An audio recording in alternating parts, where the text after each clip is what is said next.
तो कहानी की शुरुआत में हम नाइजू नाम के एक लड़के को देखते हैं जो काफी सालों के बाद अपने ग्रैंड मदर के घर पर आया था। और नाइजू की ग्रैंड मदर उस शहर में काफी फेमस होती है, जो लोगों का भविष्य बताती थी, और उनकी इस स्किल से बहुत सारे लोगों को फायदा भी हुआ था, इसलिए वो उस शहर में काफी फेमस हो गई थी। हालांकि नाइजू ने अपने बचपन में अपनी ग्रैंड मदर से वो स्किल सीखी थी, पर अब उसे उन स्किल में से बस कुछ ही याद है। जिसके बाद नाइजू अपने ग्रैंड मदर के घर पर पहुंच जाता है, पर उसे वहां पर कोई नहीं मिलता है। तभी नाइजू पर पीछे से कोई अटैक करता है, पर वो उस आदमी को पकड़ लेता है। तभी नाइजू देखता है कि वो आदमी जैंग था, जो उसके ग्रैंड मदर के हाउस का गार्ड था, और जैंग यहाँ पर नाइजू को सरप्राइज देने आया था, पर उसका सारा प्लान फेल हो गया। तभी नाइजू जैंग से पूछता है कि आखिर यहाँ पर इतनी गंदगी क्यों है, जिस पर जैंग बताता है कि जब से नाइजू की ग्रैंड मदर का निधन हुआ है, तब से उनके कई पड़ोसी यहाँ पर नाइजू के बारे में जानने के लिए आते रहते हैं, क्योंकि उन लोगों को लग रहा था कि अब नाइजू अपने ग्रैंड मदर के काम को आगे बढ़ाएगा। पर नाइजू इसे साफ मना कर देता है, क्योंकि उसे इस काम में बिल्कुल भी इंटरेस्ट नहीं था। जो सुनकर जैंग को गुस्सा आ जाता है, और वो नाइजू से कहता है कि उसके ग्रैंड मदर के बीमारी के दौरान उनके ऊपर काफी कर्जा बढ़ गया है, इसलिए नाइजू को वो कर्जा उतारने के लिए काम करना ही होगा। साथ ही जैंग कुछ ऐसे भी लोगों को जानता था जो उनकी इस काम में मदद कर सकते थे, इसलिए जैंग नाइजू को उनके कस्टमर के लिए तैयार रहने को कहकर वहां से चला जाता है। जिसके बाद हम देखते हैं कि नाइजू एक नेकलेस को देख रहा होता है जो वो बचपन में पहना करता था। साथ ही जैंग अपने ग्रैंड मदर की डायरी को भी पढ़ रहा होता है, जिसमें कुछ साइंस बने हुए थे, जिस पर वो उस साइन को करके देखने लगता है। तभी उसके लास्ट साइन से हवा का तेज झोंका नाइजू की तरफ आता है, जिसके साथ ही नाइजू ने वहां पर एक एल्मेनक गॉड को समन कर लिया था, जो नाइजू को बताता है कि नाइजू को हेवन और अर्थ के कैलेंडर ने नाइजू को एल्मेनक के अगले मास्टर के तौर पर चुना है, क्योंकि पिछली मास्टर नाइजू की ग्रैंड मदर थी, पर अब उनकी डेथ हो गई थी, इसलिए उस कैलेंडर ने नाइजू को चुना था। जो सुनकर नाइजू समझ जाता है कि उसकी ग्रैंड मदर कोई आम आर्कोलॉजिस्ट नहीं थी। इसी बीच साउ नाइजू को बताता है कि कैलेंडर ऑफ अर्थ और हेवन को किंग शी हाउ ने क्रिएट किया था, ताकि वो इसके जरिए एक ऐसे इंसान को चुन सके जो अर्थ और हेवन में शांति बनाए रखे। साथ ही शाओ नाइजू को ये भी बताता है कि उसने बाकी के सभी गॉड्स को बता दिया है कि नाइजू ही अगला एल्मेनक मास्टर है, इसलिए वो लोग एक बार नाइजू से मिलने आएंगे। जो सुनकर नाइजू बहुत हैरान होता है, जिसके साथ ही नाइजू की नींद टूट जाती है, और उसे लगता है कि कल रात उसके साथ जो कुछ भी हुआ था वो बस एक सपना था। लेकिन तभी नाइजू को उसके किचन से कुछ आवाज आती हुई सुनाई देती है, और जब वो किचन में देखने जाता है तो वो देखता है वहां पर शाओ था, जिसके सर में थोड़ी चोट लगी थी।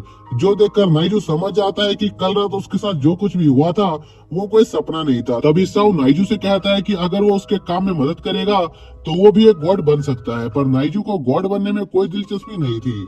जिसके बाद नाइजू अपने ग्रैंड मदर की डायरी पढ़ रहा होता है, जिसमें इविल स्पिरिट के बारे में लिखा हुआ था, जिस पर शाओ नाइजू को बताता है कि इविल स्पिरिट इंसानों के नेगेटिव इमोशन से बनते हैं, जो इंसानों के लिए खतरनाक होते हैं। इसलिए एल्मेनक मास्टर का काम उन इविल स्पिरिट्स को खत्म करके इंसानों को बचाना होता है। तभी उन्हें किसी चीज की स्मेल आने लगती है, क्योंकि शाओ कुछ पका रहा था, जहाँ पर नाइजू देखता है कि शाओ उसके पेट को पका रहा होता है।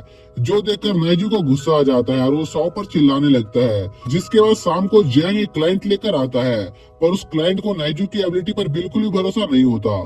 तभी वहाँ पर नाइजू आ जाता है, जिसे उस आदमी के चारों तरफ कुछ इविल स्पिरिट दिखाई देती है।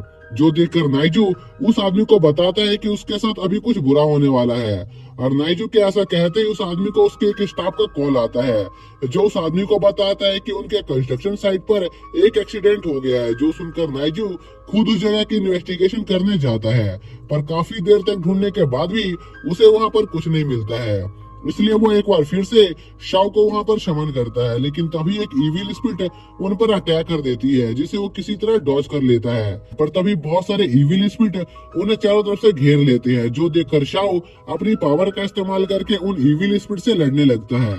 इसी बीच नाइजू देखता है कि अचानक से उसके पास भी कई सारी पावर्स आ गई है, जिस पर शाओ नाइजू को बताता है कि ये पावर्स उसे उसके एल्मेनक मास्टर बनने पर मिली है।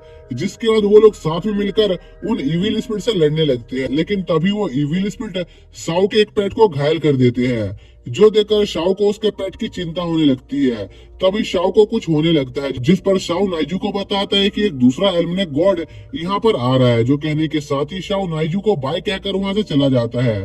तभी नाइजू पर वो इविल स्पिरिट बहुत बड़े बड़े पिलर उठाकर नाइजू की तरफ फेंकने लगते हैं, जो सीधा नाइजू को हिट करने वाले होते हैं। लेकिन तभी कोई नाइजू को उन अटैक से बचा लेता है। साथ ही वहां पर एक लायन जैसा दिखने वाला क्रिएचर भी आ गया था, जो देखकर नाइजू समझ जाता है कि ये क्रिएचर उसी गॉड का साथी होगा, जिसके बारे में शाओ ने जाने से पहले उसे बताया था। तभी एक बार फिर से वो इविल स्पिरिट नाइजू को जान से मारने की कोशिश करती है, पर सीजू अपने एक स्पेशल टेक्निक के इस्तेमाल से वहां पर मौजूद सभी इविल स्पिरिट्स को खत्म कर देता है। तभी सीजू की तबीयत अचानक से खराब हो जाती है, जो देखकर नाइजू सीजू को उसके साथ उसके घर चलने को कहता है, जिस पर सीजू नाइजू के घर जाता है, जहाँ पर अब जाके उसकी तबीयत थोड़ी ठीक होती है। तभी नाइजू को एक डॉग दिखाई देता है, जो असल में सीजू का वही लायन पेट था, जो अभी डॉग फॉर्म में था। जिसके बाद नाइजू सीजू के लिए थोड़ा चाय बनाकर लेकर आता है, लेकिन तभी वो देखता है कि सीजू के साथ एक बार फिर से कुछ होने लगा है। तभी सीजू नाइजू को पकड़ लेता है और उसे मारने की कोशिश करता है, पर कुछ देर बाद वो वापस से नॉर्मल हो जाता है। जो देखकर नाइजू वहां पर शाओ को समन करता है और उसे पूछता है कि आखिर सीजू के साथ क्या हो रहा है, जिस पर शाओ नाइजू को बताता है कि सीजू ने हजारों सालों से इविल स्पिरिट के साथ लड़ाई की है और उन्हें हराया है, और इस दौरान वो इविल एनर्जी से इन्फेक्टेड हो गया है, इसलिए वो कभी कभी अपने सेंसेस में से कंट्रोल खो देता है। जिसके बाद शाओ वहां से चला जाता है। फिर नाइजू सीजू को देखने जाता है, पर वो देखता है कि सीजू भी वहां से चला गया था। जिसके कुछ घंटे बाद नाइजू अपने रात के डिनर के बारे में सोच रहा होता है। तभी कोई नाइजू के कमरे का डोर नॉक करता है, जो देखकर नाइजू को लगता है कि शायद से वो लोग उसके दुश्मन होंगे, पर वो बस बच्चे थे जो नाइजू के नेबर्स थे, और वो नाइजू को बताते हैं कि मिसेस वैंग ने उसे न्यूयॉर्क के लिए डिनर पर बुलाया है। पर नाइजू को कुछ काम था, इसलिए वो उन बच्चों को मना कर देता है, जिस पर वो बच्चे वहां से चले जाते हैं। तभी नाइजू देखता है कि सीजू वापस आ गया है, जिस पर सीजू बताता है कि वो कुछ इविल स्पिरिट को मारने बाहर गया था। इसी दौरान हम जून को देखते हैं, जो अपने फादर को कॉल लगा रहा होता है, पर उसके फादर कॉल पिक नहीं कर रहे होते हैं। जो देखकर जून काफी दुखी हो जाता है, जिससे उसके नेगेटिव इमोशन से एक इविल स्पिरिट क्रिएट हो जाती है। जिसके बाद नाइजू सीजू के साथ एक मॉल में जाता है, जहाँ पर सीजू इविल स्पिरिट को ढूंढने के चक्कर में उस मॉल का नुकसान कर देता है, जिस वजह से नाइजू को उसके पैसे देने पड़ते हैं। तभी सीजू को एक बहुत ही पावरफुल इविल स्पिरिट की एनर्जी महसूस होती है, जिस पर वो उसके पीछे निकल जाता है। तभी हम जून को देखते हैं, जिसका एक आदमी फोन छीन लेता है, जिससे जून को बहुत दुख होता है और उसके अंदर की इविल स्पिरिट और ज्यादा पावरफुल हो जाती है। तभी वहां पर सीजू पहुंच जाता है, जो उस आदमी को भगा देता है।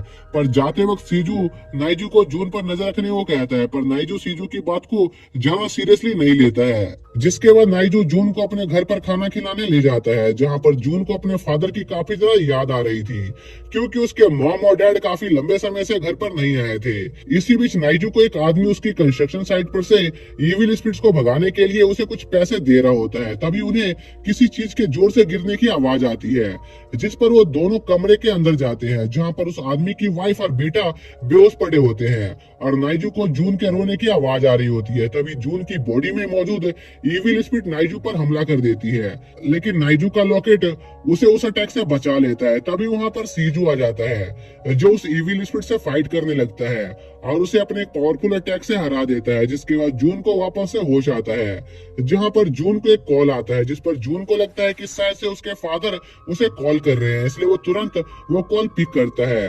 पर दूसरी साइड पर उसके फादर के कोवर्कर होते हैं, जो जून से कहते हैं कि उसके फादर काम को लेकर काफी बिजी चल रहे हैं, इसलिए वो कुछ दिनों तक घर नहीं आ पाएंगे। असल में ये कॉल नाइजू ने ही जून को किया था, ताकि जून को कुछ दिनों तक अपने फादर को लेकर टेंशन न हो। जिसके बाद नाइजू सोने चला जाता है, जहां पर अगले दिन नाइजू के घर में एक लड़का एंटर करता है और उसके घर को बम से उड़ाने लगता है, जहां पर हम देखते हैं कि वो लड़का डैनियल होता है, जो कि शाओ का भाई था, और वो यहाँ पर नाइजू को प्रोटेक्ट करने आया था। लेकिन पहले वो देखना चाहता था कि आखिर नाइजू कितना पावरफुल है, इसलिए वो नाइजू पर हमला कर देता है, पर नाइजू से डॉज कर लेता है।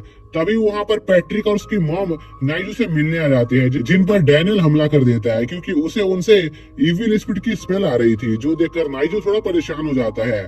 पर वो देखते हैं कि डैनियल के अटैक से पैट्रिक और उसकी मॉम को कुछ नहीं हुआ था, जिस पर डैनियल नाइजू को बताता है कि उसके अटैक सिर्फ इविल स्पिरिट पर ही काम करते हैं। जिसके बाद नाइजू और डैनियल से जैंग मिलने आता है, जो उनके लिए एक नया काम लेकर आया था, जिसके सिलसिले में नाइजू और डैनियल एक म्यूजियम के केयर टेकर से मिलने जाते हैं, जिसका नाम लियाम था। जिस पर नाइजू लियाम से उनके कल के हादसे के बारे में बताने को कहता है, लेकिन लियाम जैसे ही उन्हें कल के हादसे के बारे में बताना शुरू करता है, अचानक से उस म्यूजियम की लाइट चली जाती है और उस म्यूजियम में मौजूद सभी चीजें हिलना शुरू हो जाती है, जो देखकर वहां पर मौजूद सभी लोग डर कर वहां से भाग जाते हैं।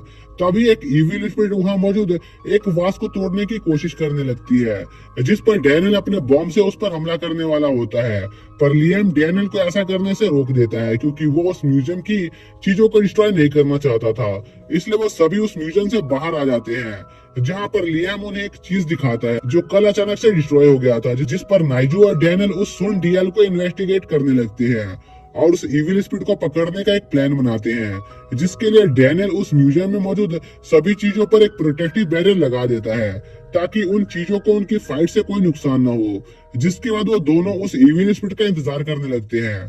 तभी एक काली परछाई तेजी से उस म्यूजियम में एंटर करती है और वहां पर मौजूद चीजों पर हमला करने लगती है, पर क्योंकि उन चीजों पर डैनियल ने प्रोटेक्टिव बैरियर लगा रखा था, तो उस इविल स्पिरिट के अटैक से उन्हें कुछ नहीं होता है। और हम देखते हैं कि उस इविल स्पिरिट ने एक कैट का फॉर्म ले रखा होता है। तभी वो इविल स्पिरिट अपना रूप बदलकर एक इंसान का रूप ले लेती है, जहाँ पर हमें पता चलता है कि उस इविल स्पिरिट का नाम पिंक था, जो कि डैनियल पर हमला करना शुरू कर देती है और उस पर भारी पड़ने लगती है।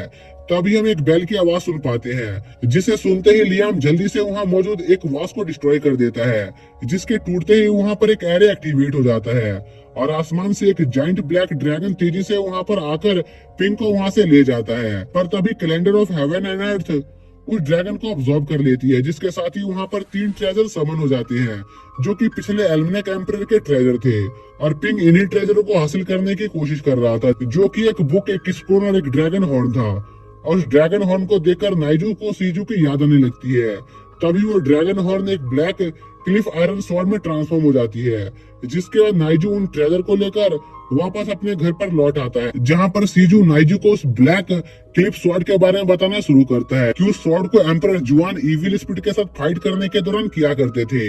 लेकिन सीजू को एल्मेनेक एम्परर के स्क्रोल और बुक के बारे में कोई जानकारी नहीं होती है, जिस पर नाइजू उन स्क्रिप्चर को पढ़ना चालू करता है, जहां पर नाइजू को उस स्क्रोल के अंदर सीजू की एक फोटो मिलती है, जिसमें सीजू ने एक शैतान का सर अपने हाथों में पकड़ रखा था। इसी बीच फ्लावर फेस्टिवल का टाइम आ जाता है, जिस पर फ्लावर फेस्टिवल से रिलेटेड गॉड्स वहां पर नाइजू की मदद करने आते हैं। पर नाइजू इस फेस्टिवल और उसके गॉड से ज्यादा फैमिलियर नहीं होता है, क्योंकि उसने कभी भी इस त्योहार के बारे में नहीं सुना था। जिस पर वेन नाइजू को बताती है कि फ्लावर फेस्टिवल सदियों से चला आ रहा है, जहां पर इस समय के दौरान लोग आराम किया करते हैं और अपनी जिंदगी को खुशी खुशी जिया करते हैं। लेकिन लास्ट डायनेस्टी के डिस्ट्रॉय होने के बाद से लोगों ने इस फेस्टिवल को कम सेलिब्रेट करना शुरू कर दिया और धीरे धीरे ज्यादातर लोग इस फेस्टिवल के बारे में भूलना शुरू हो गए, जिस वजह से वेन की पावर्स काफी ज्यादा कम हो गई है, क्योंकि एक गॉड को उसकी पावर्स उनके फॉलोअर से मिलती है। और अगर एक बार सभी लोग किसी फेस्टिवल को पूरी तरह से भूल जाते हैं तो उस गॉड की भी मौत हो जाती है, जो सुनकर नाइजू थोड़ा सा चौंक जाता है। तभी उसकी नजर एक लड़की पर जाती है, जो कि एक पेड़ को गले लगाकर खड़ी थी, जिस पर नाइजू से बात करने जाता है, जहां पर वो लड़की नाइजू को बताती है कि असल में वो यहाँ पर अपने पेट के लिए दुआ करने आई है, क्योंकि उसका पेट काफी बीमार चल रहा है। जिस पर नाइजू उस लड़की को एक पत्ता देता है और उसे उसके पेट के पास रखने को कहता है, जिससे उसकी तबीयत ठीक हो जाएगी। इसी बीच नाइजू गौर करता है कि वो लड़की असल में देख नहीं सकती थी। तभी वहां पर जैंग आ जाता है, जो उन्हें बताता है कि असल में वो लड़की जैंग की गर्लफ्रेंड है और उसका नाम रिन है। तभी नाइजू को जैंग के हाथ पर लगे जख्म में से एक इविल स्पिरिट की एनर्जी महसूस होती है, जिस पर वेन अपनी पावर्स का इस्तेमाल करके उस इविल स्पिरिट को डिस्ट्रॉय कर देता है और जैंग और रिन वहां से चले जाते हैं। लेकिन नाइजू और वेन को ये बात समझ नहीं आ रही थी कि आखिर जैंग एक इविल स्पिरिट के कांटेक्ट में कैसे आ गया, जिस पर पहले नाइजू को लगता है कि आज शायद से इसके पीछे रिन का हाथ होगा, पर वेन नाइजू को बताता है कि ऐसा नहीं है, क्योंकि कि उसे रिन के अंदर से कोई इविल स्पिरिट महसूस नहीं हो रही थी। इसका मतलब यह था कि इसके पीछे किसी और का ही हाथ था। लेकिन इसके बावजूद भी नाइजू वेन को रिन पर नजर रखने को कहता है, क्योंकि हो सकता था कि उन्हें कुछ काम की जानकारी मिल जाए। जिस पर वेन रिन के घर पर निकल जाता है। तभी वहां पर जैंग आ जाता है, जो नाइजू के साथ वहां पर पार्टी करने आया था। और खाना खाते वक्त जैंग और नाइजू आपस में रिन को लेकर बात कर रहे होते हैं। इसी बीच हम रिन को देखते हैं, जो अपने पेट नूनू को वही लीफ देती है जो उसे नाइजू ने दिया था, जिसे देखकर नूनू को काफी ज्यादा अच्छा लगता है। जिसके बाद रिन नूनू के लिए कुछ सामान लेने मार्केट निकल जाती है। लेकिन घर पर वापस लौटते समय रिन के साथ एक हादसा होने वाला था, पर वेन वहां पर सही समय पर आकर रिन को बचा लेता है, जो कि इस पूरे समय रिन पर नजर रख रहा था। लेकिन वेन को रिन के पास से किसी भी इविल स्पिरिट की एनर्जी महसूस नहीं हो रही थी। इसलिए वेन रिन की सुरक्षा के लिए उसके पास अपना एक प्रोटेक्टिव फ्लावर छोड़कर नाइजू के पास वापस चला जाता है, जहां पर वो नाइजू को सारी बातें बताता है। इसी बीच हम देखते हैं कि रिन के घर पर एक आदमी आ गया था, जो कि असल में एक पेट का शॉप ओनर था, जिससे रिन नूनू को खरीद कर लेकर आई थी। और क्योंकि नूनू की तबीयत काफी ज्यादा खराब हो रही थी, इसलिए वो आदमी वहां पर रिन को नूनू के बदले दूसरा डॉग देने आया था। पर रिन को दूसरा डॉग नहीं चाहिए था, क्योंकि वो नूनू को अपने साथ रखना चाहती थी। तभी रिन को नूनू के साथ कुछ अजीब सी चीजें होते हुए महसूस होती है, जहां पर हम देखते हैं कि नूनू पर एक इविल स्पिरिट हावी हो जाती है, जो उस आदमी पर हमला कर देती है। पर इसके साथ ही वेन का दिया हुआ प्रोटेक्टिव फ्लावर भी एक्टिवेट हो जाता है, जो रिन को उस हमले से प्रोटेक्ट करता है। तभी वेन और नाइजू भी वहां पर पहुंच जाते हैं, जो रिन की वहां पर मदद करने आए थे। जहां पर वेन उस इविल स्पिरिट से लड़ना स्टार्ट कर देता है, जहां पर जैंग देखता है कि उस इविल स्पिरिट ने रिन और उस पेट शॉप के ओनर को बेहोश कर दिया था। जिस पर जैंग रिन की मदद करने आगे बढ़ने की कोशिश करता है, पर तभी वो इविल स्पिरिट जैंग पर अटैक कर देती है, जिससे जैंग बेहोश हो जाता है। और हम देखते हैं कि वो इविल स्पिरिट वेन पर भारी पड़ रही होती है, जिस पर नाइजू खुद उस इविल स्पिरिट से लड़ने का फैसला करता है और अपने ब्लैक क्लिप स्वॉर्ड को वहां पर समन करता है और अपने एक ही अटैक से उस इविल स्पिरिट को डिस्ट्रॉय कर देता है। इसी दौरान हम एक कंस्ट्रक्शन साइट का सीन देखते हैं, जहां पर कुछ वर्कर एक गड्ढा खोद रहे होते हैं। तभी उन लोगों को उस गड्ढे में कोई अजीब सी चीज दिखती है, जिसे देखकर वो लोग वहां से अपनी जान बचाकर भाग जाते हैं। जिसके साथ ये पार्ट यहीं पर खत्म हो जाता है।